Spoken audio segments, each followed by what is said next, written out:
Company of Makers. Podcast talks, workshops.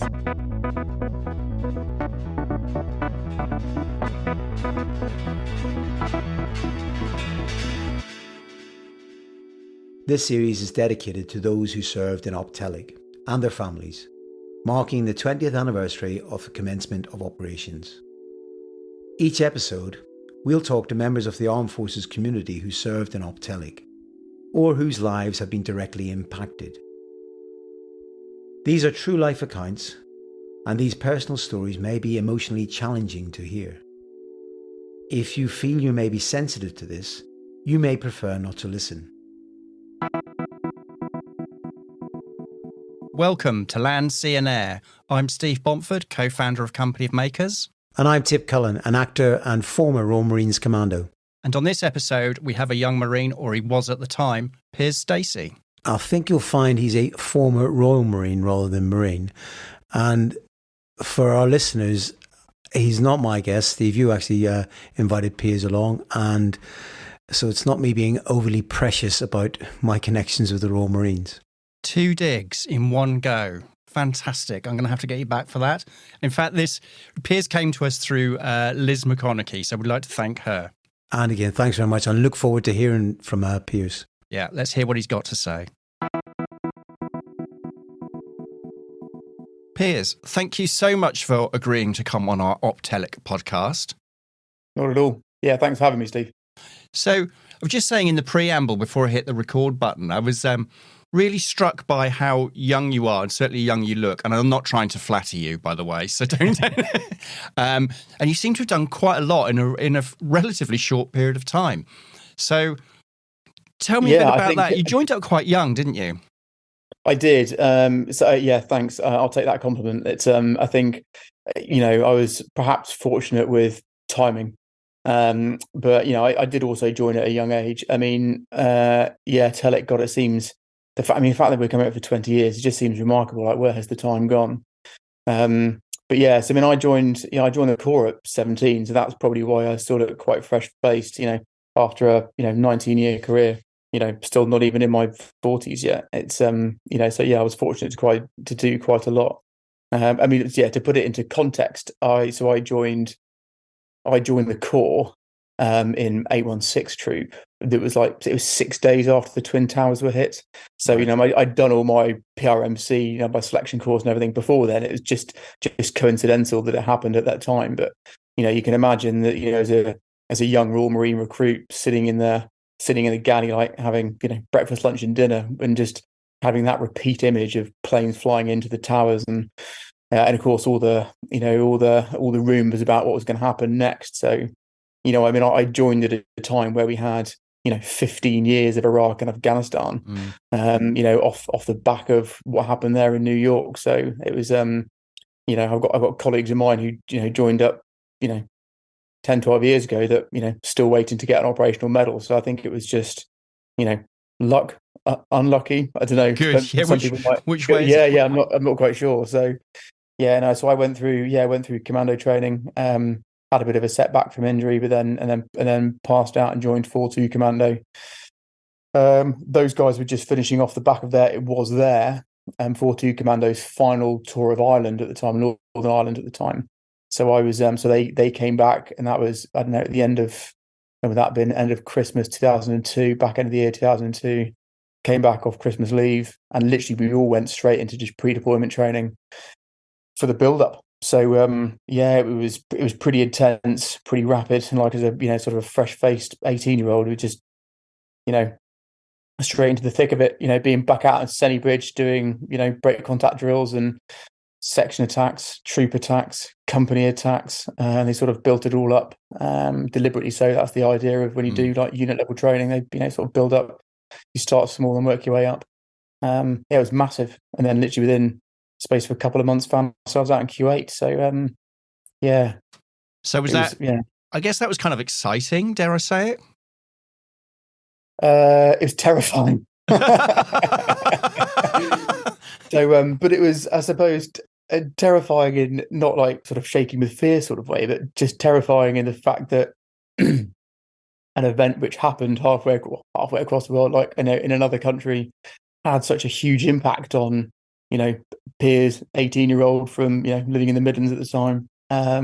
Just thinking, it's just crazy how, it was NATO came to answer, George Bush it was at the time. It was a NATO, it was a NATO conflict, wasn't it? So just how everyone just sort of galvanized around, that sort of concept of, we've got to, the axis of evil, or whatever the messaging was then. It was just such a large scale movement. Just to be caught up in it was just sort of terrifying. You were just sort of swept along with it. It was remarkable. So you didn't really have sort of time to think, I remember. At that sort of stage of my life and career, being, a young Royal Marine in a unit, it was completely brand new. I was literally sort of rabbit in the headlights, as I'm sure lots of young Marines are when they go to units. You just, all you're doing is just making sure that you're in the right place at the right time, in the right uniform, so you don't get shouted at. So if I could do anything to avoid that, then it was going well. But it was frantic. We were out in Wales doing training, on Dartmoor doing training, because of course you've got Dartmoor on the back door of 4-2 Commando. It's literally at the bottom of the moor, so up there all the time. And it didn't really stop until, we sort of hit Kuwait. So I'm wondering how similar your experiences in Dartmoor were for southern Iraq. Very different, very, very different. Yeah, they were. Yeah, Iraq was warmer. Let's put it that way. Drier, probably as well. Yeah, I remember at one point. It must have been, I don't know, sort of 40, 50 degrees out there at times, but I can't remember. But I remember it just being, sort of freakishly hot. But Kuwait was crazy. It was, I can't remember what the facility was now, but we had, we got sort of air moved forward when we all realised what was going to happen. Still then when we moved to Kuwait, there was still, are we going to go? Are we not going to go? We're not quite sure. Are there weapons of mass destruction? Like no one really knew. So we sort of landed in this literally just space of desert, had nothing there, and then over the sort of course of our time sort of occupying that little bit of desert was like the defenses went up, the sandbag walls, and they created these, like they got diggers to create these sort of bun lines all the way around to sort of houses all in, I suppose like the early days of Bastion for the Afghan campaign. We sort of got settled in, and the acclimatisation training was, I remember, we'd go and do things like break contact drills, or we'd do, fire maneuver training. And obviously we'd keep our, our phys up and, exercise out in the heat so we could condition ourselves to being able to fight that way. God, it was absolutely brutal. Like we go out and, like the good thing about walking around Dartmoor doing, it's a very well mapped out area.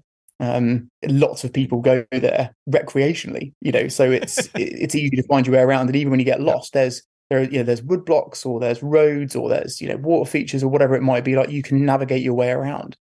Actually, in the middle of the Kuwaiti desert, like the map might as well just be like a blank piece of paper that you're staring at. So like having to navigate using like different things was, so all of the training we did on Dartmoor just pretty much went out of the window because we had to find different ways of doing it. And certainly for me, as being taught a different way of doing it from the more experienced members of the section or the troop. So it was a real learning curve. But what I remember, we had, we were trying to, we were essentially conditioning ourselves physically, not only for the environment, but also like for the operating theatre. So we were practically carrying weight around, that would essentially simulate all the ammo and stuff that we were going to have to take. And it was, it was ridiculous. Military Bergens are incredibly well built bits of equipment. And I remember, it didn't happen to me, but it happened to some people where the shoulder straps were snapping under the weight, and it's like, it's made out of nylon, it's a ridiculously strong material. And some, particularly the guys who were, who were part of the heavy weapons team, some of the stuff which they were carrying was it was ridiculous, absolutely ridiculous. To give you a sense, and maybe we'll talk about it in a moment, but to give you a sense of the sort of stuff that we were carrying, I remember my Bergen was pretty much full of ammo, food, and water. We had 2 sets of CBRN equipment, which is chemical, biological, I think radioactive and nuclear, like the sort of the hazmat suits that you wear if you get a chemical attack. because they had all those sort of Scud missiles that were being launched at us, while we were there in Kuwait. And, so we had 2 of those. I remember, because normally you only get 1, but they gave us 2, because I remember the direction at the time was, lads, there's a good chance that you're going to get, like a chemical or a biological attack, and we're not going to be able to get out in time to be able to process you in the way that would normally happen. So we're going to have to give you another suit. You're going to have to do it yourself. So we were all like, oh, brilliant. Well, that's us pretty much signing our own death warrants, because that's like, there's no way we're going to be able to get out of a hazmat suit, decontaminate yourself, get into a fresh hazmat suit and stay alive. Like, that isn't going to work, while potentially be having to fight. So we had food, water, ammo, the stuff that we needed to protect ourselves from chemical agents. Yep. I think I had like a wash kit. And then I was like, the clothes I was wearing, I remember, because there was a huge shortage of stores at that time, which is very well publicized.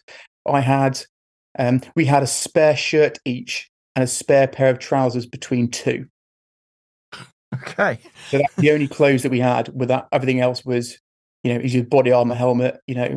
Essentially it was ammunition. Yeah. It wasn't a life of luxury in any. Not that you're purporting that any other type of conflict is the life of luxury, but do you know what I mean? I'm just saying that. Yeah. It was pretty bare. So I must admit, equipment's come up a few times talking to people about helicopters. I was having a conversation the other day, sort of saying they weren't suited for the environment. They're probably the junglies, I think you guys refer to them as, and they weren't necessarily fit for purpose, designed for that environment, and of course that has consequences, doesn't it?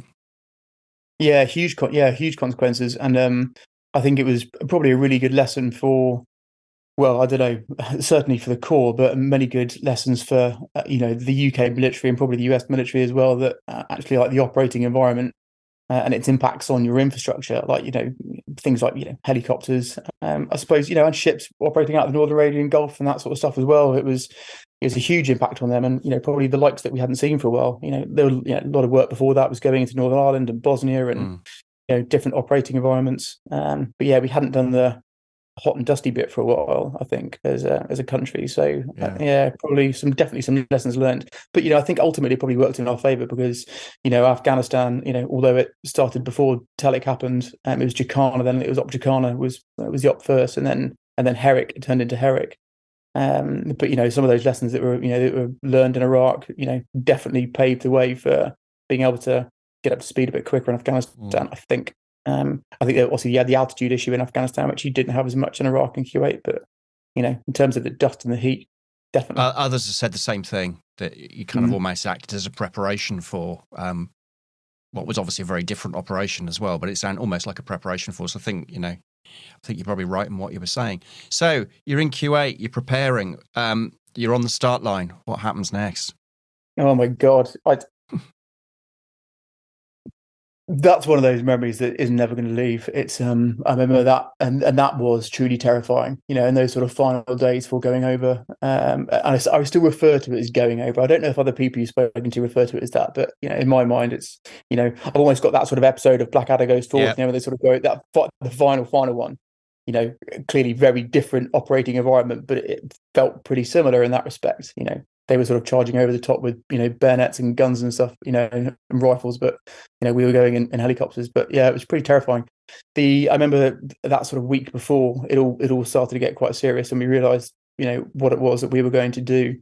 And I, and the rest of the guys, I remember lots of us were writing letters home, essentially the letters that your family would read once you had, passed away. Yeah. My God, those are some hard letters to write. I remember writing one to, my parents, my brother, my sister, my girlfriend at the time, and then writing one to all of them collectively. And just put yourself in a position where you're having to write that and trying to be positive and tell them that you're doing this for for good reasons. And actually, it's you're trying to draw on all the positive aspects of what you're doing and how you're helping and how you're supporting something bigger than yourself. So I don't have those letters anymore. We all got rid of them quite quickly afterwards when we got back. But it was I still remember the content. That was tough. But just the preparation. No one knew what to expect. The on one side you had the Iraqi army sort of digging in and going, we're gonna fight this out. clearly Saddam Hussein wasn't going anywhere at the time. But then we heard reports of them like sticking on civilian clothes and fleeing. So everyone was like, oh, I'm not really too sure. And clearly there was a massive Western presence, and and the US Air Force had been, I think, a bombing campaign beforehand. So like they knew we were coming, what was going to happen. Would that sort of galvanize them as as an army, the Iraqis? What was it going to be like? But yeah, I remember standing because the idea was that it was going to be so 42 Commando was it was going to be an aviation assault, and then 40 Commando did the littoral assault for landing craft. I think that's how they did it anyway. But yeah, we were part of the aviation assault, and we were going to go in. But then there was it was on the news, and again, it's one of those things that was sort of published out in the press that there was a forward rec element of brigade patrol troop that were going to go in first and get eyes on and do all the stuff which a recce element does. And because so much of the area was unmapped, my understanding is that the final the way they sort of pieced it all together, the final understanding is the helicopter that went in with those guys on hit an unmarked like pylon or a set of wires, and essentially it went down. The whole thing, and the amount of ammo and kit they had on there, literally everything was incinerated. So it pushed back. Because that happened, it pushed our insertion back until essentially to a daylight insertion, which is not the sort of time when you want to be doing a massive rotary insertion. They do commando tactics and sort of raids deliberately at hours of darkness for that exact reason. Because clearly it reduces the threat and the risk of life to you. So I remember when we went in, I can't remember if this is, part of me thinks this is true, but it's been such a long time now, it might not be. But I remember a lot of the US pilots thinking like, no, this is like far too dangerous. And then we got the junglies being like, don't worry about it, lads, we'll fly you in. So yeah, we had the jungly pilots going because we were supposed to go in on an equivalent airframe that was a USMC airframe that we didn't do. So yeah, I went in on on the via the junglies, and we got there, and talk about jumping in feet. I mean, we literally jumped in feet first because it sort of hovered, and that part of southern Iraq is a huge sort of, I think, like floodplain. So I remember jumping off, jumping out of the Sea King and just sinking up to my knees in the mud. And it was a bit, initially it was pretty terrifying because I remember just hearing the sort of crack and thump of rounds sort of, like either hitting the mud around me or sort of going past my head. We were all getting, all of us were getting shot at.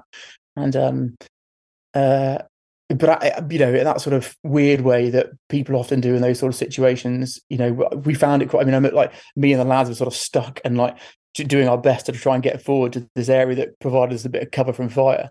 And it was hilarious. I mean, we weren't like laughing like consistently. Clearly it was quite a serious situation, but there was a bit of humor there. As we were all sort of getting stuck or people were falling over. It was a bit of a comedy.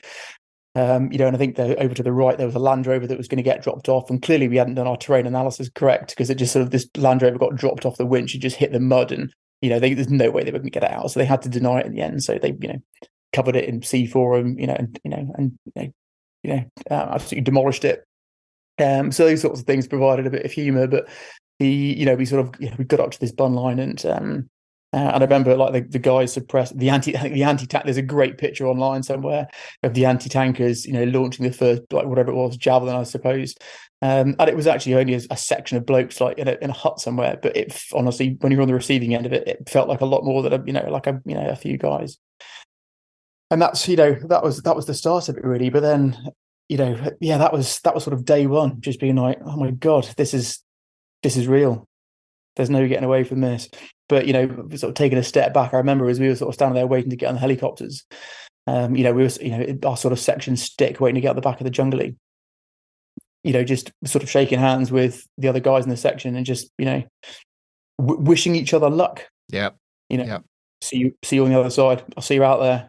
And it was just there was a genuine sense that some of us were probably not going to make it back. We all made it back. We did. So, which is good, of course. The impact of the helicopter crash, did that have an impact upon the team? Gosh, yeah. Difficult to say. I mean, yes, it did. A huge loss, very competent Marines and operators. And, it was devastating that they went in the way that they did. There's also a part of it that, we were in the thick of it at the time. Personally, for me, it was. I mean, I didn't know them. I didn't know them as individuals.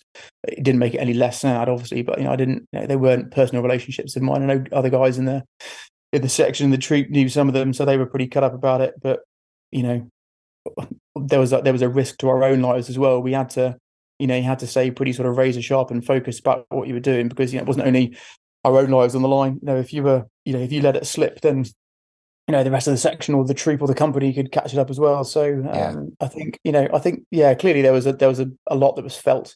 And they weren't the only ones that were injured during that campaign. There were lots of others as well. And I think regardless of whether it's your own guys or guys from 40 Commando or whatever it might have been, or a different company, you still feel it. Yeah, you still feel it. It's still a team loss. So you've done the initial assault. What happens next? Because this is it's very much a kind of, should we say, conflict, war of two phases, isn't it? There's the initial invasion, and obviously it becomes a counterinsurgency operation. But just sticking with the invasion for the moment, what happens after that initial assault? Yeah, well, we sort of a mixture of road move and on foot move, and sort of patrolling. But we sort of slowly made our way north up to Qasar, and then sort of finally into Basra, which is where we ended up before extracting back at the end of the war fighting stage. It was about sort of 3 months. It was a real mix. I mean, going through, I remember sort of patrolling through, because it was quite heavily irrigated around there because of how low it was for the terrain. So some parts were really lush. There was lots of vegetation around. Other parts were just barren. And really sort of desolate, depending on where you were. So, sort of patrolling through, and it was, God, the level of anxiety was almost palpable, because it was just, you had no idea where it was going to come from, or when, and sort of, would it be like some guy with an AK-47 spraying a few rounds off, or would it be a Scud missile that's going to take all of you out, or something in between? So it was pretty tense, but mixture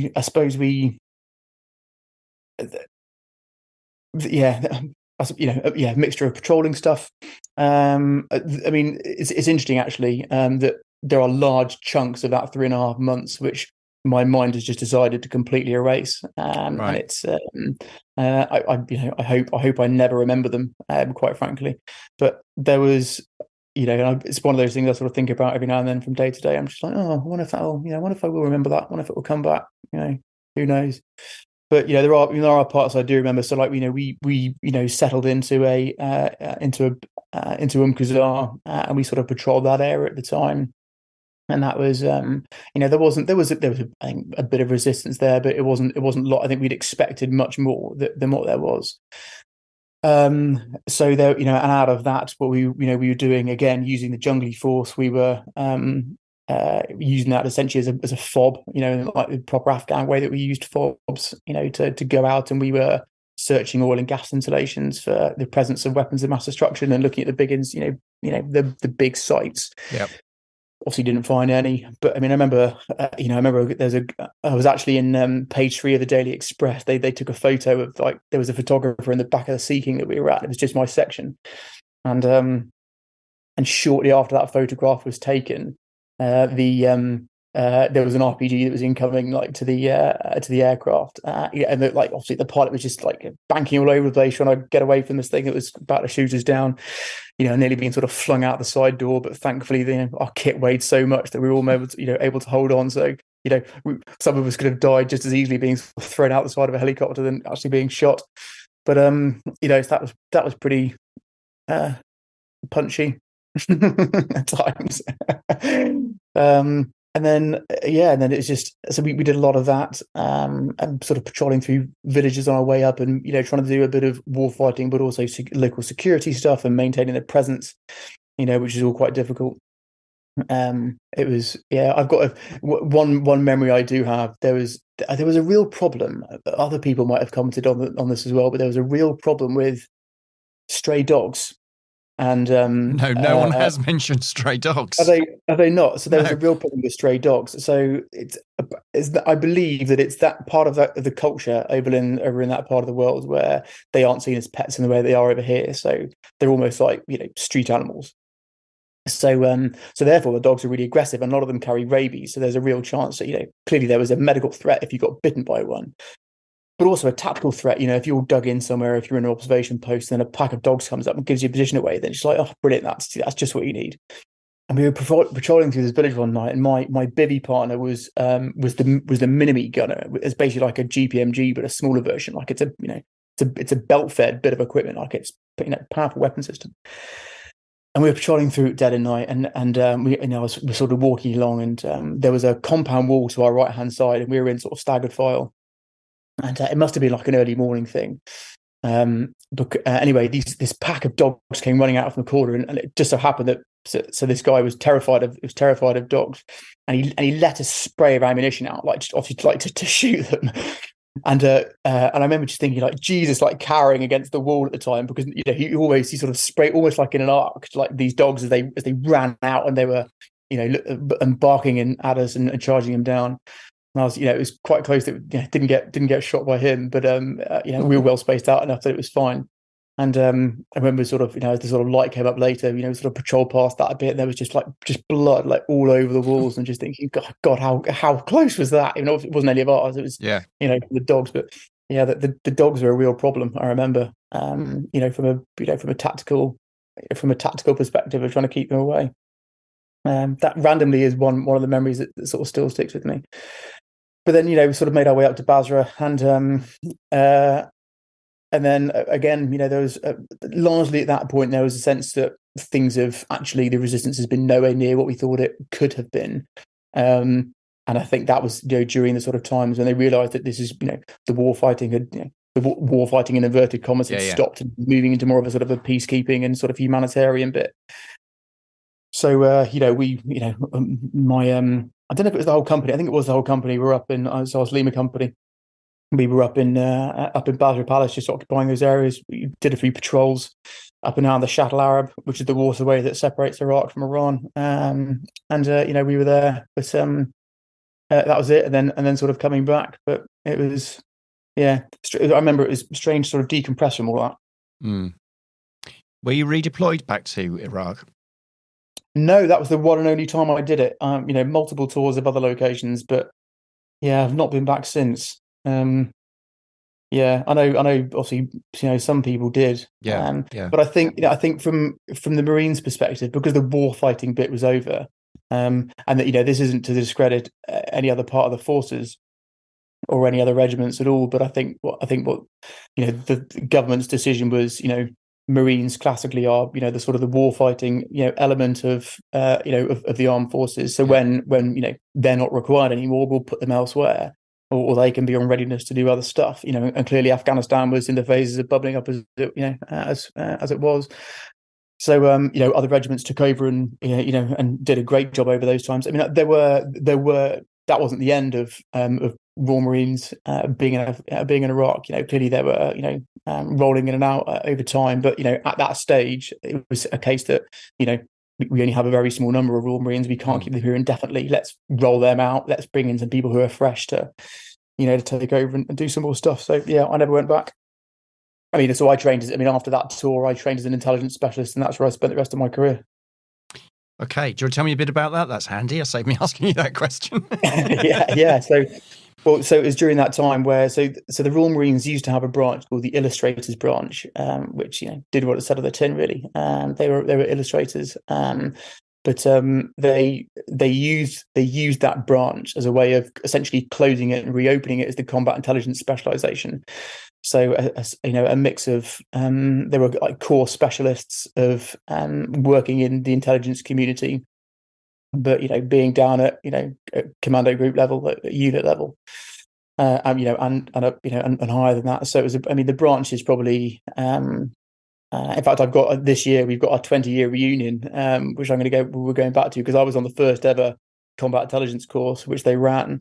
The idea is that you provide intelligence support to the unit in which you're operating, or but because of the nature of intelligence, and because of the way that you support, I spend after Telic 1, that was almost the last time I touched a commando unit. I mean, for me, I was a real I said this before when we spoke briefly. I was a real ops junkie, and I really valued that. As terrifying as it was, I really valued being out there and supporting and feeling like you're contributing to something bigger. And actually, as an intelligence specialist, if you're in a commando unit that isn't deployed, then you're writing exercise scenarios, and you're in Senny Bridge and Dartmoor. And I was like, there's just no way I'm going to spend my career doing this. So I, in the nicest possible way, avoided the Corps at all costs, because the better intelligence jobs were all in. So I went down to work with Special Boat Service for 3.5 years. That was my first job down there. And then, that was where 4 of my 5 Afghan tours were, down there. Not all of them were 6-monthers, but, that was where I, did a lot of my cutting my teeth in Kandahar and Kabul. And then from there was, 2-star headquarters in Portsmouth, and then sort of promotion. And then I remember saying to my career manager when I was on my junior command course, was like, get me back on ops. Like, I want to go back out again. So, Commando Logistics Regiment was the only place that had a space. And I was like, cool, don't care, send me. So, I went out there. And then as I got more senior, other jobs opened up. So Permanent Joint Headquarters in Northwood, which is a 3-star command, which essentially is the idea for Permanent Joint Headquarters is that it's has the operational responsibility for everyone, regardless of your service, deployed outside of the UK. Yep. So like, clearly you are supporting people who are on ops deployed. It was, a really good intelligence job, and then sort of bounced around different places of the community. But, so for me, that was, Telic 1 was my, learning my trade, I suppose, as a rifleman. And then after that, as being an intelligence specialist, I was largely, a singleton or, part of a small intelligence team that was elsewhere. So yeah, incredibly rewarding. So Piers, I know I asked you this question before when we spoke last week or whenever it was, but what do you mean by ops junkie? What does that actually mean? I've been thinking about it since we spoke about it, a few weeks ago. So I suppose it's, I got a real sense of reward. It's really difficult to explain, but I got a real sense of reward and personal achievement and value over doing something like that. Being out there where it is so dangerous. You are, your life and everyone else's lives are on the line, and just having a very strict back view of the world, as in terms of simplicity. It's you work, eat, sleep, do some phys, and that's pretty much it. You don't really do much else. People have mentioned this idea, and I think you did as well, about the simplicity of being on operations. And it's not just, I don't think you're just talking about a simplicity of, there's a timetable. Well, there's a bit more to it than that, isn't there, in terms of the focus I think you were talking about before? Yeah, there really is. Yes, there really is. And I think it's remarkably simple. It isn't easy, but in terms of its concept, it is remarkably simple. And it was one of the frustrating things about coming back, and that was why lots of people really struggle with coming back, because out there when it's dangerous and you're focused on achieving an objective, or you've got a set of missions to go and achieve, whatever it might be. All the unimportant stuff either doesn't happen or just gets pushed to the side. So, all those things that, are perhaps the mundane tasks, or doing the things which, less exciting or less desirable, they don't exist. So the bureaucracy of, of an organization that's back in the UK, or, the heavy administrative process and those sorts of things that just grind people down, don't exist, because they do exist, but in only when they're very necessary. So it allows you just to completely focus on what it is that you're doing. Right. And I suppose it's refreshingly simple in many respects, but allows you an incredible amount of clarity, I suppose, because you aren't, the distractions are limited, and you're just focused on that. So you only become, I think my opinion is that you only become an ops junkie like I did when you've been away, done it, come back, and you've gone, okay, I want to go back again. Right. And there are, I think if anybody's ever seen the film The Hurt Locker, it's probably one of the best illustrations of actually what that is like. When he's sort of goes sort of tour after tour after tour. And I find it now, like, where I work at my civilian job, where people just get sort of wrapped up in stuff which is just isn't important. I just find it remarkable that so much time and effort is wasted on things that, so it's the simplicity. Yeah. It is beautiful simplicity. Interesting. So when did you leave the Corps? Because it wasn't that long ago, was it? 2020, yeah. So I mean, I promoted through the ranks, got to sergeant. I got to sergeant quite quickly. Thankfully, I was pretty fortunate and did quite a good job on ops, so I got promoted quite quickly. So commissioned across into the Navy in 2013 after doing my senior command course and doing all of that, and then finished off my time as an intelligence officer in the Navy. So yeah, I left. So I hit pension point. I was joined as a 17-year-old, and and I hit pension point as a 37-year-old, which is crazy, isn't it? Hit pension point at 37-year-old. Yeah. So because I joined a bit earlier, I had a bit of boys' time to make up, and the way that officers' pension are calculated, it means I had to, basically timings all worked out. So I did 19 years in a few months. But people always go, "Oh, why did you do 19 years?" I'm like, well, because I hit officers' pension point. It's different. Like from the lads, I've got to do like 22 years if you stay as a non-commissioned officer. So hit. It was that point where I'd been successful in getting. I was told that I was going to be successful on the board for getting extracted to lieutenant commander. But I was looking around and just thought, what? I've had 15 years of Iraq and Afghanistan and, Bahrain and Libya and lots of other places that I'd worked, and just thought, and I was looking at the jobs and just thinking, no, like they're not exciting. And I approached my military career and life with a case that one day, like, there's either going to be a woman that's going to force me to settle down, or I'm going to do it voluntarily. But I want to get all that stuff out of the way early, because when it comes to that, I don't want to feel guilty that I either haven't done my bit, or that I'm letting someone down in some way. So I absolutely smashed myself during those 19 years to deploy as much as physically possible. If you ever speak to my wife, you can tell her that I was, that I was told that I had to go and do all those deployments. I don't think I volunteered for every single one. But just because the person I am. But yeah, so I sort of hit pension point, and it was at a stage in my life where I thought, yeah, I'm ready to try something else. I'm 37 years old. Let's go out and see what else I can do. So, I certainly was not one of those people who left feeling aggrieved or threaders, as people in the Corps would say. Yeah. So you chose your own time, didn't you? Yeah, I chose my own time. It just happened to be like slap bang in the middle of COVID, which wasn't great, but it was just in terms of my professional timing, it was it was good. So what's life been like on Civvy Street? Tough. How? It's better now, but tough, I think. So I really struggled, actually, but I didn't know it straight away. I went to go and work in a recruitment firm in Bristol. I was leading like one of their delivery units, and we worked essentially working back into secure government. So I was able to maintain a little bit of my network, and it was all going fine. And I felt like I was like, yeah, I'm all over this. I'm on top of it. I can do it. And from a competency perspective, none of that was ever not the case. I was able to do those sort of things, but the environment was so different. And I think after the first year, it was around sort of August 2021. I really hit the wall.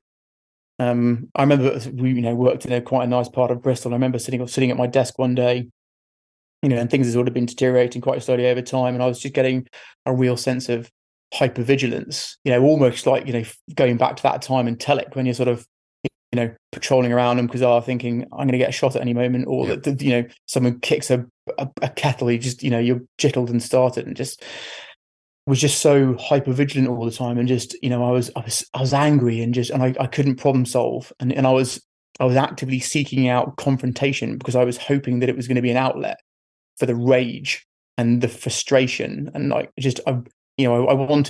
always wanted the opportunity to have some sort of, to let out some physical aggression. Did you know where this was coming from at the time? I guess you could describe these as symptoms, forgive me if not, but I think, did you know what was causing all of this, or were you like a bit surprised or confused? I didn't. At the time I put it down to frustration. I think, I'd had that sort of, as lots of people do in a new job, I'd had that sort of surge effort It was the summertime, people had gone on summer leave, like the business was just getting a bit quieter. I mean, that's pretty common no matter where you go in industry. I think, the summer's often a quiet time. Maybe it gave me a bit of chance to think. And I just remember thinking, I don't know, maybe it was a bit of frustration that either things weren't progressing as fast as I wanted. I think one of the things that someone warned me was, Piers, you get into it, people in the military move around every couple of years. And I was moving around more frequently than that because I was on ops quite a bit. So, but you'd get in, you'd learn fast, you'd get up to speed fast. And, you have a certain level of expected competency, which you impose upon yourself to meet quickly, for your own credibility and just to be part of the team. And lots of people warned me and said, Piers, look, you're brand new industry, brand new, everything for you is brand new. You're becoming a civilian essentially for the first time ever. My only professional career was in the military. New role, stuff you've never done before. The list sort of goes on. Like you are not going to get up to speed in a couple of months. So I think there was a lot of frustration that perhaps I either hadn't got it or I felt like I could do it, but the business was holding me back. Whether that was true or not, it was difficult to assess at the time. And so it was. So I didn't. I suppose I didn't know, but I just, I remember thinking to myself, like, I don't like this feeling, but I couldn't understand it. Like, I didn't understand why it was happening to me. And why this sort of time. And it's amazing when I remember when I left. I had that decision point, my pension point, that decision point for 2 or 3 years before. Everyone in the military has got an eye on the exit, regardless of whether they've done 1 month or 10 years or 20 years. So everyone always has that eye on the exit because it's going to happen one day. So it was very well planned out for me, and I thought I planned everything, and I had. Domestically, I knew what was going to happen. Professionally, I knew what was going to happen. I had it all sorted out. The one thing I did not consider was that sense of belonging and that sense of being part of something bigger. Identity, and maybe that was the frustration. The what? Sorry, identity, isn't it? A huge amount. I mean, even to this day. So I've still got. So I'm not in that company anymore. But I've still got some friends there. But even to this day, they joke about the fact that whenever I'd introduce myself to someone new, normally within the space of like the first sort of 15, 20 minutes, I'd introduce myself and what I did professionally, and then I'd go, oh, but I used to be in the Royal Marines, or I was a Navy intelligence officer or whatever it might be, because I was hanging on to that sense of identity. And I remember my daughter one day said to me, she's 5 now, so what would she be? I don't know, maybe sort of 3.5. And and I was coming out of the other side of this. So and she said to me, "What, Daddy? What are you?" And I was like, Jesus! And I almost had to take a knee. Like, we were in the kitchen, and I was like, it really took me back. And I remember, like, sort of like trying to hold the tears back, be like, Daddy's struggling with a bit of identity crisis at the moment, Catherine. So I was like, I can't really give you an answer, but I mean, even to this day, if you asked, if you asked me individually, if you on a one-to-one, if you're like, Piers, what are you? There would be a massive part of me that would just want to say, I'm a Royal Marine, or I'm an intelligence officer, and then whatever it might have been. And I think it's going to be really difficult to shake that part of me in terms of what my identity is. So yeah, it was tough, and I was not in a good place. I don't know if there are other people you've had on this podcast who were in a similar position. For their sake, I really hope not. But yeah, you're nodding your head. You have, but I mean, it got to the stage. My wife's a consultant clinical psychologist, so you'd have thought, oh right, it's someone easy to talk to. But even for me, I remember driving home from work, Bristol one day, and sort of this long sort of stretch of road as you leave Bristol out towards Weston, and sort of it's about 1 kilometre long. You can see the whole thing, and it was one of those days at work. It was nothing had happened either way to make it good or bad, but it's just me on the road, and this lorry sort of came around the corner at the top of the road, and I remember speeding up, and I was just like, that's it. I was like, I can't do it anymore, and I just was focusing on this lorry in the distance. Sort of accelerating through. My BMW at the time had that thing on. If you go over 100 miles an hour, there's like an audible like bing that tells you you've clearly exceeded the speed limit by a considerable margin. And I sort of pushed through that and was still accelerating.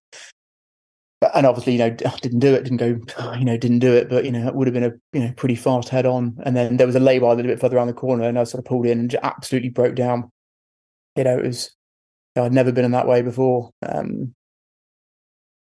And then, was able to sort of gather myself back together and, made my way home.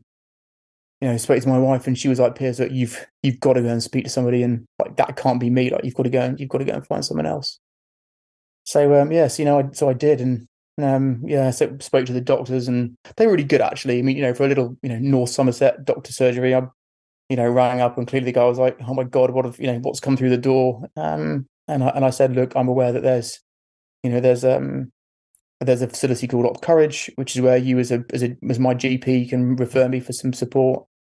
And he was great. He rang me back a couple of hours later and was like, Piers, I've got the form and I'm filling it out now, but there's loads of questions I don't know the answer to, like what's a service number? And I was like, this is it. So I told him a service number and and all those sorts of things, and unit and that I was with previously and those sorts of things. And that went to the regional veterans sort of mental health team that was in North Somerset or Southwest, whatever it was. And then the Royal Marine Association, the moment they found out I was an ex-bootneck was arms straight away around. Yeah. And and sort of lent in to provide support. So yeah, that's a long way of answering your question, saying that it was not an easy transition. And I often say to people, sort of tongue in cheek, and go, I'm probably one of the most institutionalized people that I know. I was fortunate that my dad was a banker when I was growing up. We had a good upbringing, and I went to an all boys school. So going from like an all boys prep school straight into the military, it was I knew no different. So finally learning how to sort of cope in the real world at the age of sort of 37 years old, was tough. It sounds it. Well, luckily you didn't take that decision, I think, and you've made the right decision there. So you said you've got support, but you've not only have you received support, but you've actually created something, haven't you, to support others?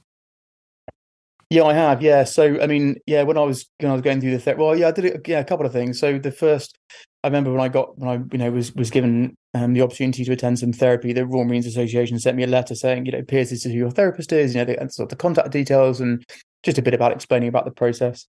And they said, this is free to you as a veteran, but it's going to cost us whatever the figure was. It was a couple of £1,000s, I think. And I was just like, oh my God, like it really motivated me and inspired me to do some fundraising. So I did a charity swim to basically to raise money for because I was like, if another obviously the RMA, so like if another bootneck was in this position, I would want them to have access to this same service which they provided me. So I did a sort of a fundraising swim, and we raised well over the money that I had intended to raise to cover the cost within the space of less than 2 weeks. I was really blown away by the support that it was, and the recruitment company I was working with at the time. We made the Royal Marines Association the charity for the quarter, and everyone in the business got involved. I mean, honestly, it was humbling. I was blown away. It was nice. Did people know your story and what you were going through at the time because obviously businesses nominate charities all the time, and that's the thing that businesses do. But did all the staff and people you were working with aware of the challenges you're experiencing? Yeah, some of them, not all of them did. Some of them did. So I was, part of that sort of, middle senior management group, and my line manager was the managing director, and so he knew what I was going through, and he was really great, and he gave me, my therapy sessions were during the working day, and he was, he gave me the time to go and do those things, and he was very supportive. I don't have a bad word to say about the support they gave me there, because they really did help. And I tried to. The thing is, it's difficult because it's from I find this easy to talk to other people who've been through it, other veterans who've lived through Iraq, Afghanistan, other people who've been through a similar experience of being on the edge, and either making that decision or nearly making that decision. And you find it's easy to talk to those people because they have a sense of shared experience. Yeah, of course.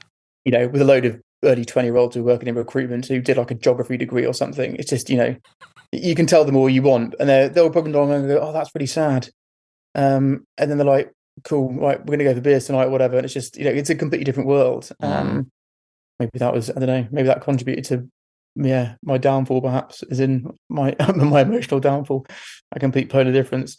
But anyway, so they were really good. But it was during that time, I remember I was in the early stages of my therapy journey with the psychologist I was working with, and I just thought, there's everyone advocates, whether you're a big mental health charity, like Mind or Samaritans or NHS even, they advocate that talking is really good. and lots of people, individuals and actors and influencers all say the same thing. But for me, while I agreed with that, and I was on the receiving end of understanding how important it was because I was going through that talking therapy myself. For me, I was like, I didn't understand when I was at my worst. I didn't understand.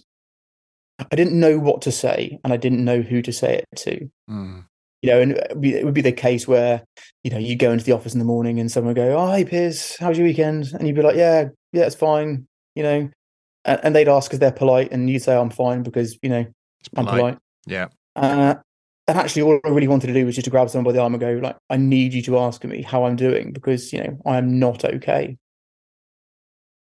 And so and then the result of that was that I've now started a community interest company called Hollow Heart, which is the idea around it is it's I know obviously you can't see the video on the podcast, but you can see it here on our Zoom meeting that it's like a heart-shaped pin that you wear on your clothing or on a lanyard or something, and it's it represents that you are open to talking about mental health and well-being. And I think that having the visual prompts could be that thing which makes a massive difference to someone. I don't want to be that person who go, "Oh, it's going to save lives." It might do, but I recognize that it might not be as as serious as that in many respects.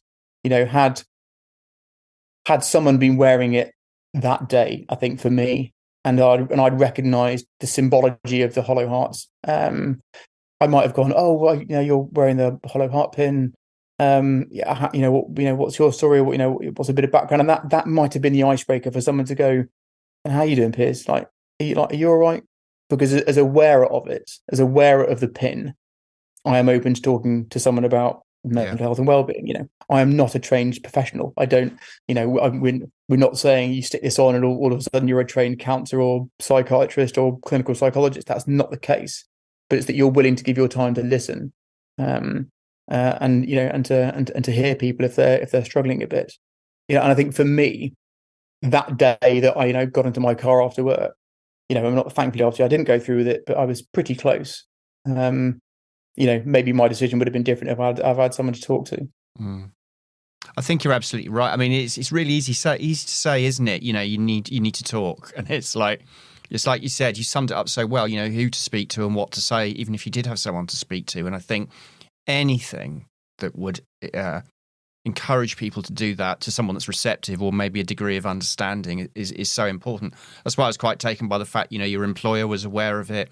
Not all employers would have adopted that attitude, to be quite frank with you. I mean, it's not a given, is it? No, it isn't. And I've certainly heard of people who haven't had the same experience that I had, and their treatment's been different. And it's a real shame. And actually, that's one of the reasons why I'm so driven now with the Hollow Heart campaign, is to create a real community, not just in the UK, but, this has got international reach, I think. But it's to try and develop a real sense of community around the fact that, there are people who are really struggling with stuff. Mine is an example. I am a military veteran who was, the diagnosis, for what it was worth, was I was struggling with anxiety and depression that came about from a loss of attachment, a loss of identity, and what was referred to me at the time as a bereavement. That was, essentially it was like a bereavement because I'd lost my family, I'd lost lost everything. My wife summed it up one day that, my stress buckets, you've got your bucket of water and, everyone has their own things in life that's a hole in that bucket. It might be playing music, or it might be a certain sport, or it might be going out for a walk, or their cat or dog or something, but that allows that water, that stress to come out. And for me, the day I stuck civvies on and took my uniform off, it was like all of those holes had just been welded up. So all of my coping mechanisms, it felt literally evaporated overnight.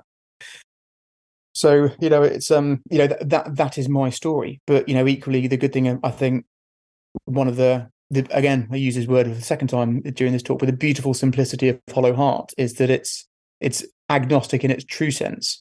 It is age, race, sexual orientation, gender agnostic, culturally agnostic. You could be, you could be a family who's had or a mother with a a late miscarriage, or you might be going through gender identity crisis, or you might have lost a loved one, or like me, you might have gone through, a bereavement in a different sense, or struggling with anxiety or depression. But it isn't. It's not for the veterans community. I reckon that might be a big part of this moving forward. But actually, it allows everybody who's struggling some way to be able to interact with Hollow Heart and its campaign. So yeah, watch this space, Steve. Hopefully this year.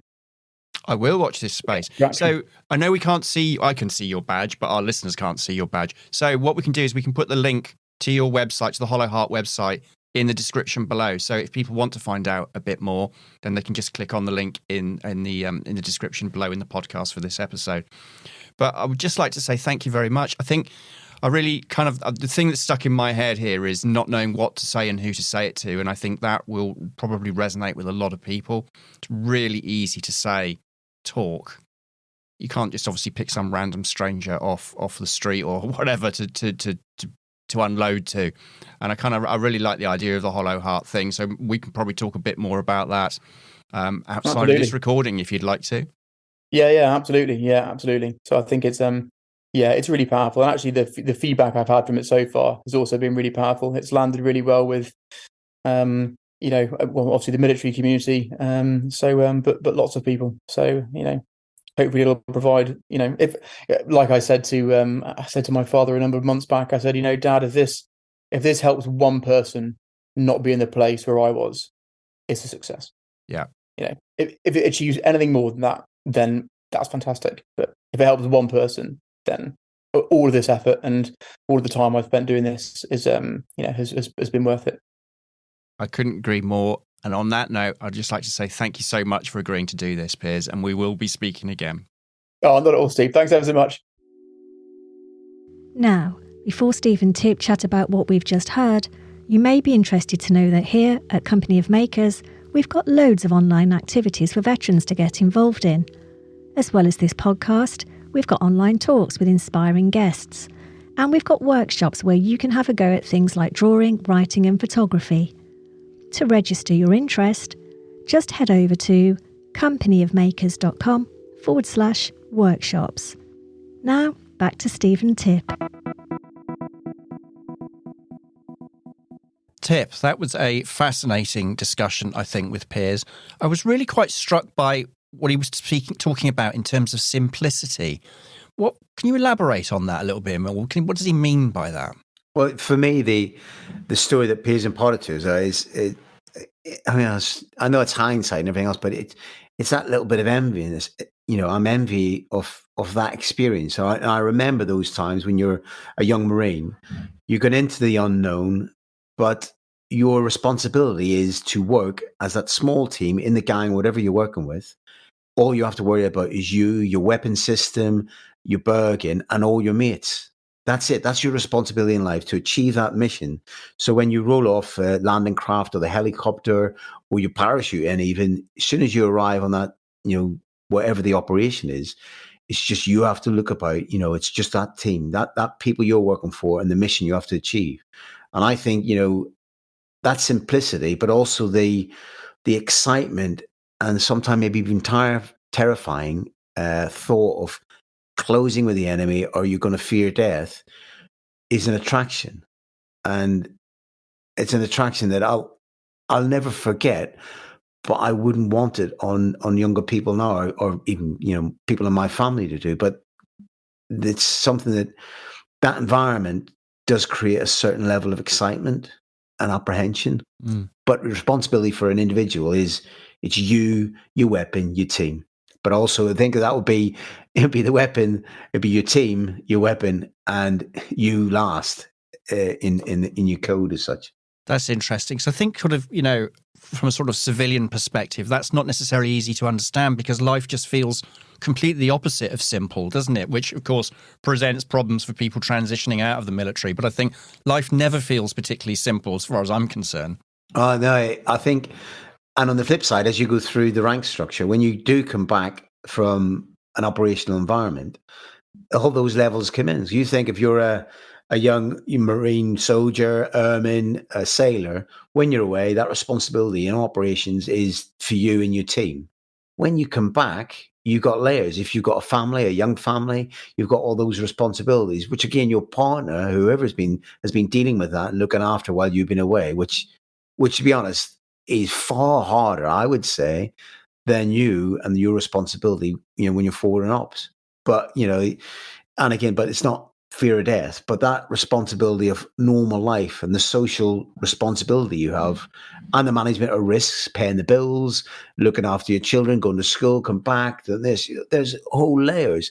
And it not only if you're in a family, you're just as an individual, you've got so many pressures or responsibilities to society.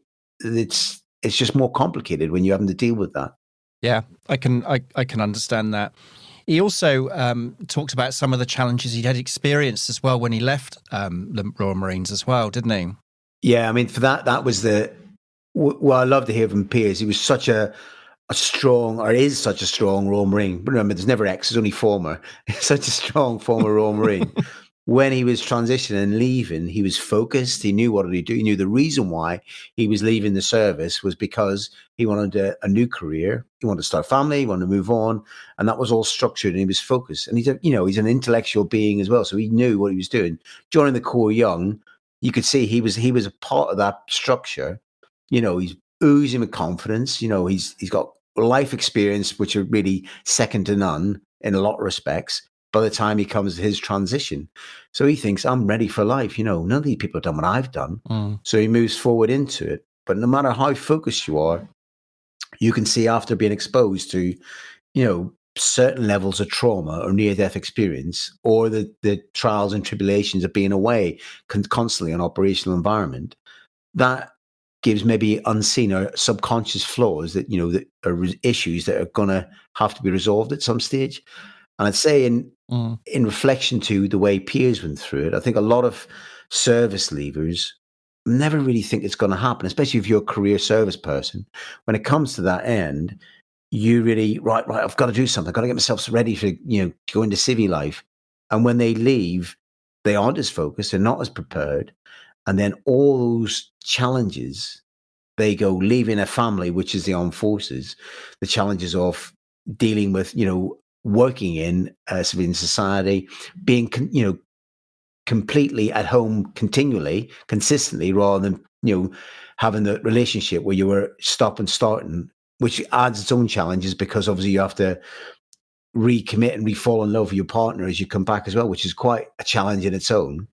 But all those different things, and then fusion into, society where, to be fair, and from my experience, wonderful. We are part of society as the veteran community, but there's certain, like, the tactical level or in the grassroots, relationships building with different people, especially in different employment environments, is so much harder than being in the camaraderie or the family of a unit or a service. He said something there about re-falling in love. So this is after deployments. That's an interesting turn of phrase. It's not something I'd ever thought of before. It's weird because it's when you're away, and maybe from Piers' story, he was looking at that coming back, and the reason why he transitioned out of that intense operations environment was to become what he felt was what life was about. To create a family and move on. For me, I mean, my perspective is when I was deployed in operations, I used to fall asleep at night just fondly thinking about my partner and all my family, and just that urge or want to be home and holding them and put my arms around them. But when it comes to the practical side, which I mean is quite funny now because maybe I've done it so many times, but when you come back into that environment, that excitement, you can't believe how happy you are and how you long to get home. And when it comes that moment and the door opens, you're there. And you got this sort of it's like meeting for the first time. And I wasn't the most confident or, should we say, silver-tongued devil when it came to sort of but you see your partner for the first time and you become all like a teenager again. All right. Whereas you've just been dreaming about holding them in your arms and you're and it's just a whole reintroduction. I think whatever relationship you're in, your partner has got to be really, really tuned into that and understand. For both of you, it's a it's enjoyable, but you've got to be proactive because it could, I think, go different ways. And I think in a lot of respects, a lot of people has done, but it's quite important the way you manage that re-meeting and with the kids as well, the clan, because remember the kids have probably been, or your family have been moving on for your time you're deployed, not really, because you focus on different things, but you come back into the world and they maybe don't do the same routine that they did when they went away. You know, they've moved on, especially when they're younger children, they've moved on quite a big sort of band of their life, you know, in the 6, maybe the 8 months with the, you know, operational thing that you've been away. All of a sudden there's a massive transformation. So you've got to mold back into that rhythm of life, which is your family, which isn't the rhythm of life you've been working on. And it's that reintroduction. I was smile thinking about it because there's a few, you could do plays and TV series just on that. When you meet your partner again, the comedy value would be incredible, but the importance of it is fundamental to keeping that relationship going. I can't imagine you not being a silver-tongued devil when you got back home. No. But anyway, that's another story. As a young Marine, I think my silver-tongued, my credibility was because the more pints I drank, maybe I got a bit more like, you know, attractive, but it never works. So believe anyone out there, don't go for the booze option. Just go for a bit of like, you know, perfecting your articulation or your communication skills with your preferred sex. This podcast has taken a turn I didn't expect. But anyway, that's an interesting point. One of the things I thought was quite important that Piers raised, or sort of kind of stood out in my mind anyway, is he made that sentence, that statement, didn't he? He said he didn't know what to say and he didn't know who to say it to when, you know, things got a bit sticky for him. Everything, and I think through all our series of podcasts, things that come to mind are just all these are all the prevailing or prevalent issues, and that to me is exactly it. And unfortunately, I have friends that haven't been able to do that, or never overcame that block, as Piers has done, and they've taken their own life. And through, you know, what we do at Company of Makers, and, you know, through different, like, you know, charitable or service organizations, I think it's so important for us to be able to communicate. And everything that Piers says about with the hollow heart and the way forward, and counselling, and just talking and speaking and just being somewhere, a sounding board for an individual, is so fundamental and important. And I'd say this isn't just within a UK armed forces. I'd say it's across allied forces, across any armed forces. They are realising the importance of that communication and that welfare of their individuals or their people when they come back from operations. But that moment that he said he didn't know who to speak to, you think about it, it's all about your personal credibility and professionalism. You know, do I see it as a sign of weakness? And the good thing now is that isn't. It's a sign of strength. The fact is, you're identifying something for you to get yourself back into what you see is, you know, I mean, a normal existence. Normal, I hate the word normal, but into the, you know, an existence where you can be an add to your family and your society and you know, your veteran community. So it's very important. And he when he said it, that to me straight away that's exactly it. I think it's the communication aspect, but him to identify it and realize it, I think that's what we need the message we need to send out to everyone else is it's important that you do. Absolutely. And I think when we listen, when we hear from our other guests as well, it's a common theme, isn't it? And I think people have dealt with it in different ways. So there is absolutely not one solution to some of the challenges that people have experienced. So there are numerous, as you said, service charities, whether it's Combat Stress or the Royal Marines Association in Piers' case, that are there to help. So don't suffer in silence, I think is what we're saying, isn't it? No, I completely agree. And it was good the way he championed those different people, including Mind and Samaritans, which are, again, like point of, should we say, like they're on the coal face working with people, on the importance of all of these organizations. But what he did say when he highlighted is the support he got from his employer, which I think is incredible.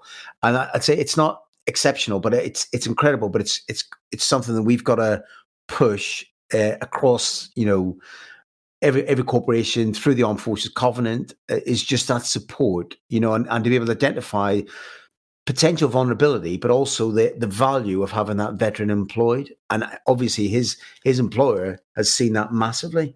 And I think, I've done a few things working with, with theatre groups and other sort of social sort of enterprises, sort of helping people. And one of the ones is dealing with, it's with a corporation. I'll not name the name of that, but it's dealing with that employing veterans.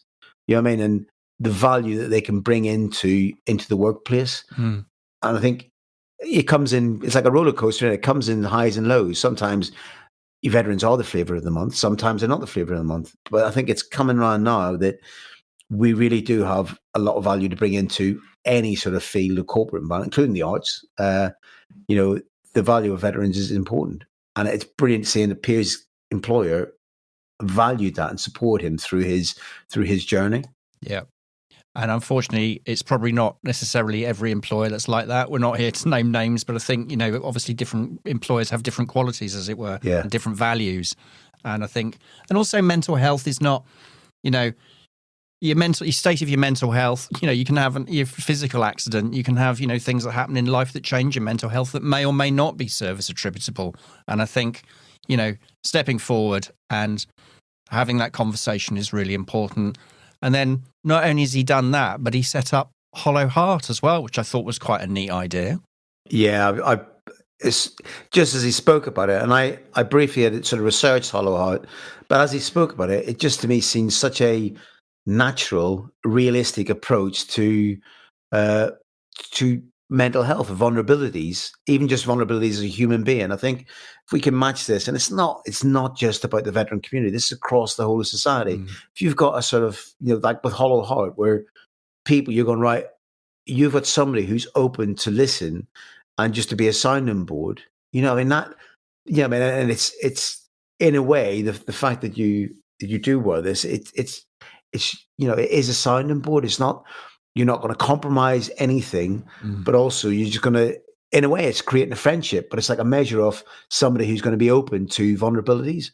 And I like that, because once you have that bond, and you speak to somebody who's got a hollow heart, there's going to be a bond for, a friendship in some way continually. But it's, it's completely discreet. And I think it's just, it's lovely to have somebody to speak to. I think if you're having having a bit of a poo day.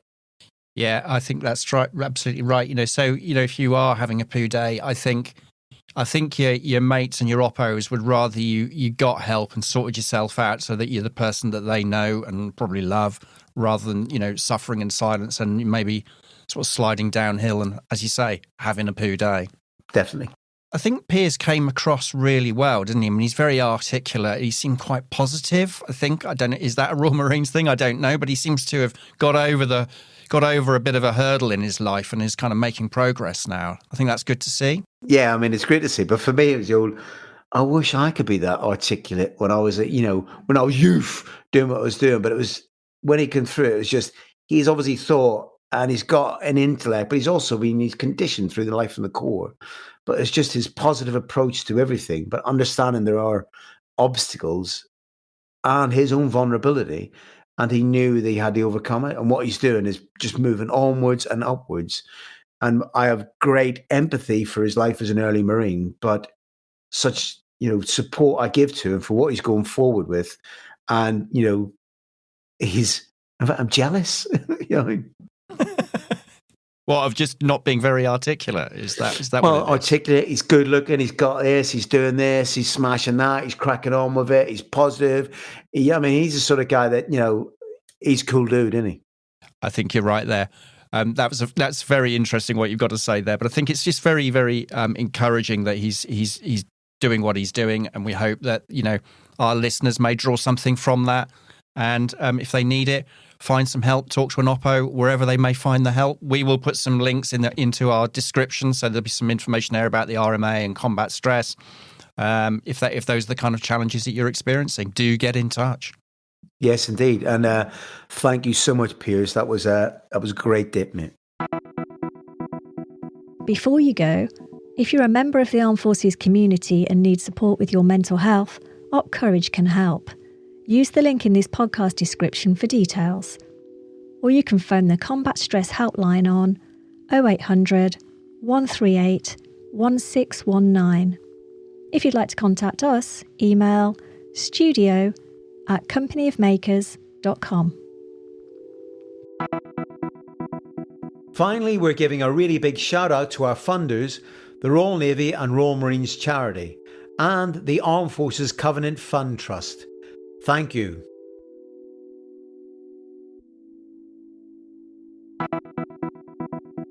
This podcast was produced by Rachel Owen, hosted by Tip Cullen and me, recorded and edited by yours truly.